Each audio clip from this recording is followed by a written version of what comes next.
Bonsoir Nicolas Arpagian, vous êtes spécialiste des questions de cybersécurité.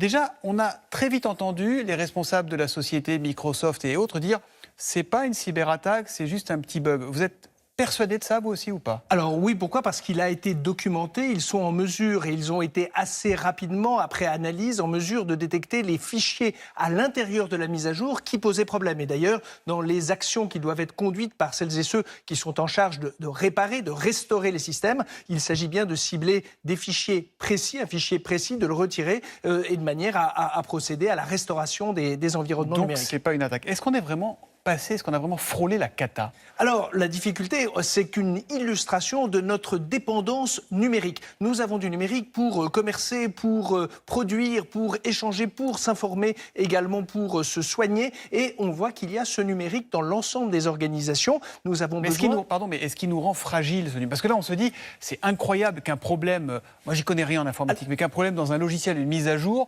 puisse mettre le monde par terre, ou menacer de le faire. D'habitude, les mises à jour... Alors, on rappelle déjà que les mises à jour sont vertueuses. Il est bienvenu d'éteindre régulièrement votre téléphone, votre smartphone, votre tablette, de manière à ce qu'au moment où vous allez le rallumer, il va aller chercher les mises à jour établies par le constructeur et les éditeurs des solutions qui sont installées dessus. Donc, la mise à jour n'est pas problématique en soi. Deuxième chose, évidemment, d'habitude, on évite de le faire de manière aussi large et on les séquence soit en territoire, soit sur des métiers, de manière précisément à éviter les effets de bord tels qu'on les a constatés ici. C'est-à-dire que s'il doit y avoir un impact sur les systèmes qui sont déjà installés, évidemment, c'est inconnu de la part de l'éditeur et on le découvre un peu en situation, même si des tests sont mis en place de manière à réduire cette exposition au risque. Bon, mais ça donne quand même l'image d'un monde à la fois hyper protégé avec des antivirus, des anti-machins, des anti-tout.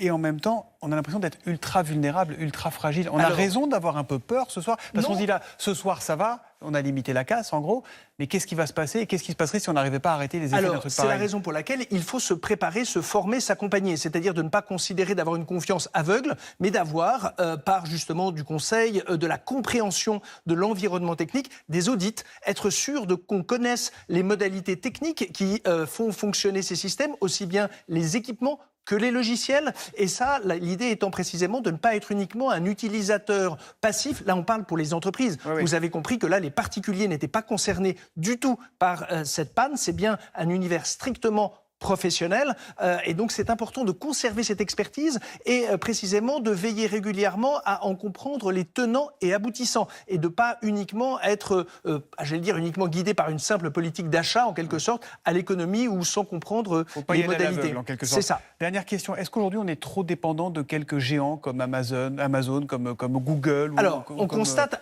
des situations oligopolistiques. Oligopole, c'est-à-dire que quelques très gros acteurs se partagent un marché. Il faut être gardé à l'esprit. Par exemple, Microsoft, que tout le monde connaît, parce qu'à la maison, éventuellement au travail, c'est plus de 75% de la mécanique des ordinateurs à travers le monde. Donc il est évident qu'il y a peu d'industries qui soient à ce point concentrées. C'est la raison pour laquelle, évidemment, dès lors qu'on peut faire émerger d'autres écosystèmes, d'autres environnements, et surtout de détenir l'expertise technique, on est en mesure de discuter, d'apprécier les modalités et de pas uniquement les subir. On peut quand même dormir tranquille ce soir? En tout cas, il faut procéder à ces mises à jour de sécurité. Bon. Elles sont bienvenues et effectivement, c'est important de les suivre. Si votre portable vous demande de faire une mise à jour ce soir, ne le regardez pas de travers et faites-la, c'est ça. Merci beaucoup à vous, Nicolas Arpagian.